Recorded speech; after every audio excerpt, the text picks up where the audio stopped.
el otro trastorno. Habíamos hablado de que hay trastornos motores primarios y que hay trastornos motores hipercontráctiles e hipocontráctiles.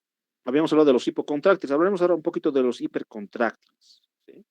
¿Y cuáles son los trastornos hipercontráctiles? Su gran representante es la acalasia. La acalasia es un trastorno motor hipercontráctil. ¿Sí? Muy bien estudiado, quizás menos frecuente que lo puedan ver que con enfermedades de flujo gastroesofágico. Y como pueden ver ustedes ahí, es un trastorno motor, ¿sí? De tipo hipercontráctil, que no va a permitir el paso del contenido del bolo alimenticio de la faringe hacia el estómago, ¿sí? En menor o mayor grado, de acuerdo a lo que vamos a ir avanzando el día de hoy.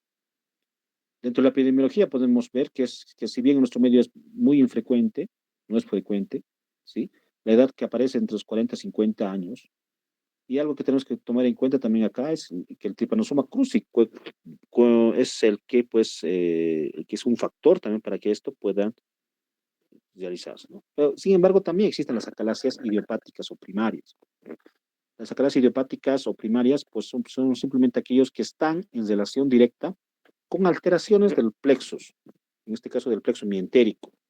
¿Sí? Estos plexos mientéricos están alterados de forma ya sea aguda o crónica, que van a permitir que este esfínter esofágico no pueda, pues, relajarse de forma adecuada y permitir el paso del bolo alimenticio. Ya se habían mencionado dentro de las secundarias, la enfermedad de Chagas es la más común en nuestro medio, a través del Trypanosoma cruzi, que va a ir y va a provocar una lesión a nivel del esfínter, de los esfínteres esofágicos, a través de quién, de los plexos mientéricos. ¿Sí? Es importante como gran representante en nuestro medio. Y en la diapositiva pueden ver también teóricamente, hay muchas enfermedades, ¿no? La enfermedad de Henderson-Fabry, la enfermedad de Bone, etcétera. Esas son enfermedades quizás más congénitas, etcétera, que no lo van a ver o lo van a ver muy poco. Quizás eso lo van a hacer ver al especialista en gastroenterología clínica primordialmente para que estudie más esto. Pero en su concepto práctico de competencia contráctil, ya sea primario, que son los menos, o secundarios, que por ejemplo en vez de Chagas son los más, es importante pues tener ese concepto claro. Y toda la fisiopatología de esta enfermedad, ustedes pues se va a basar en esto, en este plexo esofágico mientérico, ya sea de Meissner o de Auerbach. ¿Qué pasa? Pasa que cuando existe una respuesta de los linfocitos T citotóxicos, CDR8 o 3, ¿sí? Van a llegar a dañar estos plexos y por ende si van a llegar a dañar estos plexos, pues como consecuencia pues vamos a tener ya esta hipertonía esfinteriana, que es lo que causa el esfínter esofágico. ¿Sí? Entonces, en un inicio quizás puede ser de tipo inflamatorio simplemente, pero luego a medida que va pasando el tiempo esto se vuelve, esto hace ya una fibrosis y va a completar o va a dañar ya las células ganglionares. Y si hablamos un poco de fisiología o de neurofisiología, esto va a estar principalmente relacionada con lo que son las motoneuronas inhibitorias postganglionares. Ustedes recuerdan un poco de fisiología, dentro del capítulo de neurofisiología existe esto, ¿no? Las motoras neuronas inhibitorias postganglionares esofágicas, quizás va a ser una variable muy importante que está en relación directamente con la acalasia. Y al haber esta alteración de estas motoneuronas, pues obviamente no va a permitir que progrese fácilmente este bolo alimenticio de la faringe y pasa a través de este esfínter esofágico inferior. ¿Sí? Y vamos a tener esto, vamos a tener una aperistalsis a nivel de este esfínter esofágico inferior y va a depender mucho del grado. Entonces, ¿qué es la calasia? La calasia tiene igual con un signo, como he mencionado hace un momento, de la enfermedad desde el flujo esofágico, tenemos ¿cuál? A la disfagia. El 90% de los pacientes que tienen acalasia tienen una disfagia. Puede ser una disfagia al inicio quizás a sólidos, luego a semisólidos, y en los grados más avanzados ya tienen disfagia a líquidos, ¿no? Obviamente, al haber disfagia o al haber un contenido o no permitir el paso del esófago hacia el estómago, pues vamos a tener un grado de regurgitación. Un grado de regurgitación de un 60-90% de estos pacientes que también pueden tener algunos síntomas extra esofágicos y, como he mencionado, en la enfermedad del reflujo esofágico, ¿sí? Y un dolor retroesternal. Pero el síntoma patognomónico cardinal de este tipo de patologías es la disfagia, ¿no? Ahí está, el 90% disfagia. Definitivamente, de acuerdo al grado que tiene, ¿sí? Entonces, ¿qué estudios vamos a pedir nosotros para diagnosticar para poder verlo. Podemos pedir desde una enfermedad, desde una, por ejemplo, endoscopia digestiva alta, podemos pedir una radiografía contrastada, manometría también se utiliza mucho, es importante ver esto. ¿Sí? Por ejemplo, una radiografía simple de tórax, cuando ustedes pueden ver si este paciente tiene síntomas asmáticos, pero es consecuencia de una acalasia, pueden ver, por ejemplo, un mediastino o una cámara gástrica ancha, que pueden ver ahí. O esta es una serie, una esófago gastroduodenoscopia, ¿no? Esto, por ejemplo, es una serie radiológica contrastada. ¿Y para qué nos sirve esta serie esófago gástrico contrastado? O sea, una radiografía contrastada. Un esofagograma también lo dice, ¿no?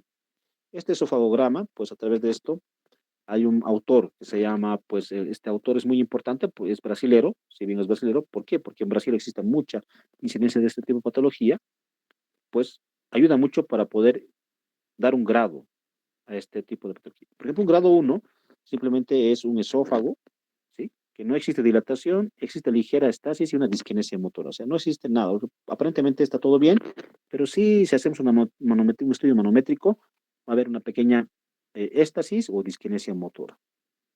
Un grado 2, ¿ya? Un grado 2 ya es más importante, ¿por qué? Porque el grado 2 ya existe incremento del diámetro del esófago, o sea, ya existe un mega esófago, pero que va a ser menor, la circunferencia menor a 4 centímetros. ¿Sí? Obviamente, ya va a existir una alteración de coordinación motora. El grado 3 ya existe un megaesófago, pero mayor o entre 4 a 7 centímetros, ¿sí? Con una falla de coordinación motora. Ya existe aquí una hipotonía. Y el grado 4, lo que se denomina ya es un megaesófago mayor a 7 centímetros con una atonía. Resumiendo, el grado 1 no existe megaesófago, solo existe una pequeña disquinesia motora. El grado 2 ya existe un aumento, o sea, un megaesófago, pero menos de 4 centímetros, acompañado de una falla de coordinación, pero el tono está mantenido. El grado 3, megaesófago entre 4 y 7 centímetros, pero ya existe una alteración y existe una hipotonía. Y el grado 4, cuando es mayor a 7 centímetros, ya existe una atonía. O sea, ya lo que se denomina el esófago sigmoideo. O sea, es un esófago mega esófago mayor a 7 centímetros, que ya no tiene ningún tipo de función, ya no produce onda peristáltica. ¿Sí? Entonces, es importante otro estudio, aparte de esta radiología contrastada o esofagograma que hemos mencionado hace un momento, y esa clasificación que nos ayuda mucho, pues está la manometría. La manometría hemos mencionado que no es de una accesibilidad universal, pero también ayuda para poder estudiar esta metodología. Entonces, la manometría definitivamente lo que te va a dar es un aumento del tono del esfínter esofágico inferior. Eso es lo que nos va a dar. ¿Sí? O con una peristasis del esófago. La manometría parece este electrocardiograma, ¿no? No es electrocardiograma. Es cómo se va fungiendo el tono del esfínter esofágico inferior y en el grado de acuerdo se encuentre, pues puede llegar a una atonía, ¿no? Exacto. Siempre en un paciente que tiene obstruido el esfínter esofágico inferior, como un diagnóstico diferencial, hay que pues, descartar algún grado de malignidad. Al referirme a una malignidad, podemos hablar de un adenocarcinoma de esófago. ¿Sí? El adenocarcinoma de esófago también es muy importante como un diagnóstico diferencial, porque también te puede provocar una disfagia. ¿Sí? Algo muy importante que les he mencionado, y creo que no tengo gráficos acá, no sé si lo he puesto, es la endoscopia. La endoscopia digestiva alta te ayuda también muchísimo para poder no solamente diagnosticar al paciente, sino también para hacer tratamiento del paciente, que antes vamos a entrar ahora a aquello. Y la endoscopia, pues, te permite biopsiar para poder descartar, por ejemplo, que esté tratándose de un adenocarcinoma. Y una de las complicaciones crónicas de estos pacientes que tienen acalasia es que la mayoría de estos pacientes tienen una enfermedad candidiásica.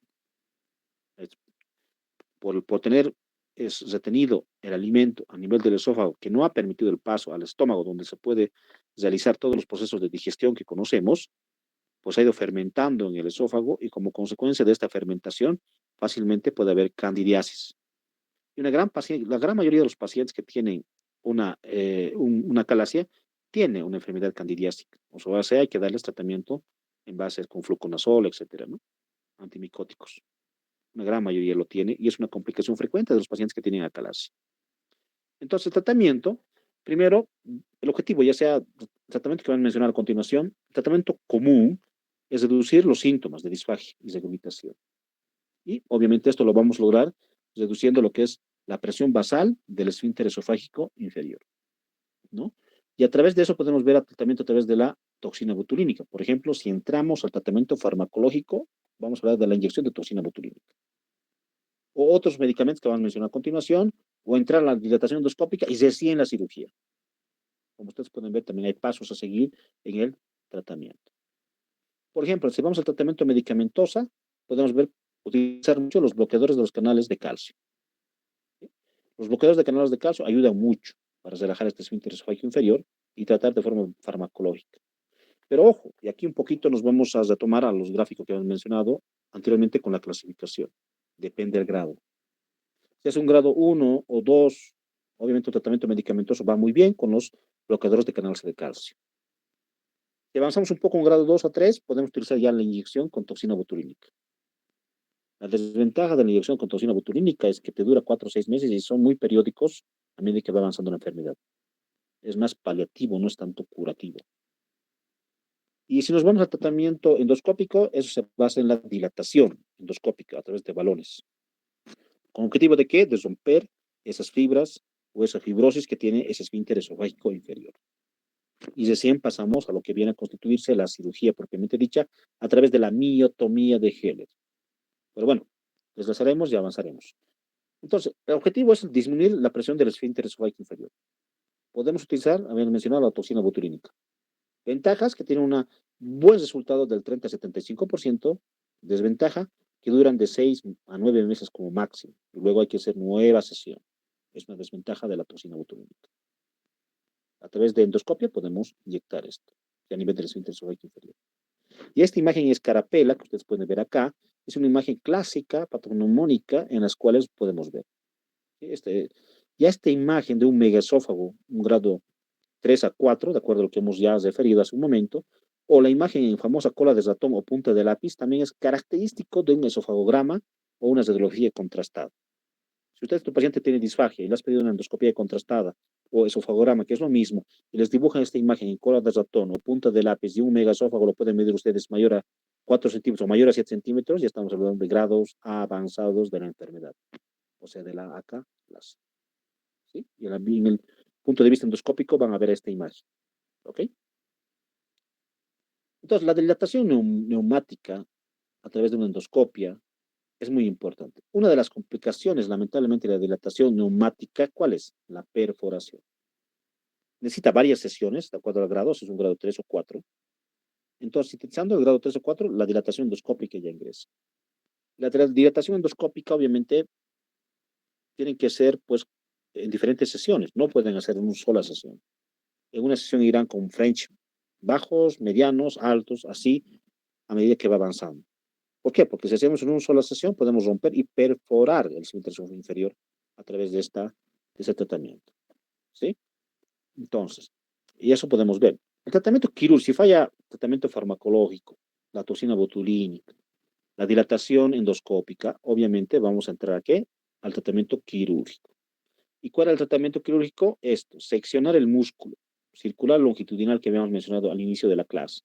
Y al seccionar este músculo longitudinal o circular, estamos hablando de qué? Si es sección de músculo, ¿qué se denomina? Miotomía.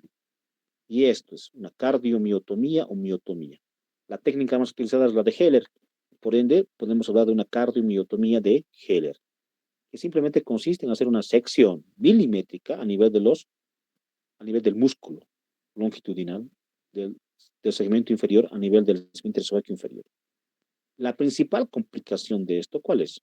La perforación. ¿Por qué? Porque es milimétrico. Si yo hago un corte 1 milímetro más abajo, me lo voy a llevar la mucosa y por ende le voy a perforar el esófago. Una vez que se ha hecho una adecuada técnica, ya sea laparoscópica o abierta, de esta cardiomiotomía de Heller, siempre esta zona débil que se ha creado, tenemos que hacer esto. ¿Y qué es esto? Y ustedes ya saben qué es esto. Acabamos de pasar la clase. Es una fundoplicatura. O sea, esta zona débil hay que reforzarla con una fundoplicatura para evitar estas complicaciones como son las perforaciones. ¿Sí? Entonces, la cardiomiotomía de Heller es quizás lo más importante. Ahora, la cardiometomía de Heller tiene a largo plazo muy buena respuesta, ¿sí? Pero a veces nos vamos al otro extremo, que es la disfagia. Creamos un pseudo esfínter. Al seccionar la musculatura lisa, al seccionar este esfínter, obviamente, los relajamos el esfínter y podemos ir al otro extremo, que es la enfermedad de flujo esofágico.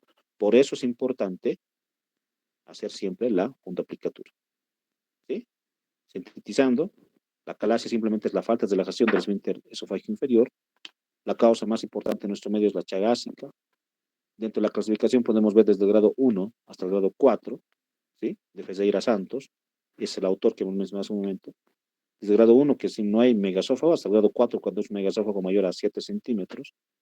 El estudio que ustedes pueden pedir es desde una endoscopia digestiva o una radiografía contrastada. Su nombre es la esofografía y poder evaluar. Y de acuerdo al grado, pues hacer el tratamiento. Grado 1, 2, tratamiento farmacológico. Grado 2 a 3, con toxina botulínica. Grado 3 a 4, con dilataciones neumáticas. Y a un grado 4, pues ya entrar a quirúrgico, que es la cardiometomía técnica de Heller, la más común. Los brasileños que utilizan muchos o tienen mucho de esta técnica de los megaesófagos, lo que hacen los brasileños principalmente es la esofaguectomía. ¿Qué significa eso? Seccionar o extraer todo el esófago distal para volverlo tubulizando el estómago, subir el esófago. Son técnicas mucho más drásticas, avanzadas, quizás por las recurrencias que tienen estos pacientes de chagásicos que tienen los brasileños, lo hacen, ¿sí? Pero es una técnica que quizás lo lean y la esofaguectomía distal también está descrita en la calasia tipo 4, ¿sí? Según Federico Santos, que es lo que hemos avanzado el día de hoy. Bueno, si no tiene más preguntas, con esto estamos terminando lo que es patología esofágica dentro del capítulo de hipercontractibilidad. Si tienen algunas preguntas, por favor, estoy atento para poder resolverlo. Levanten la mano, escriban en chat o pueden hablar. Por favor, estoy atento para poder absorber sus preguntas.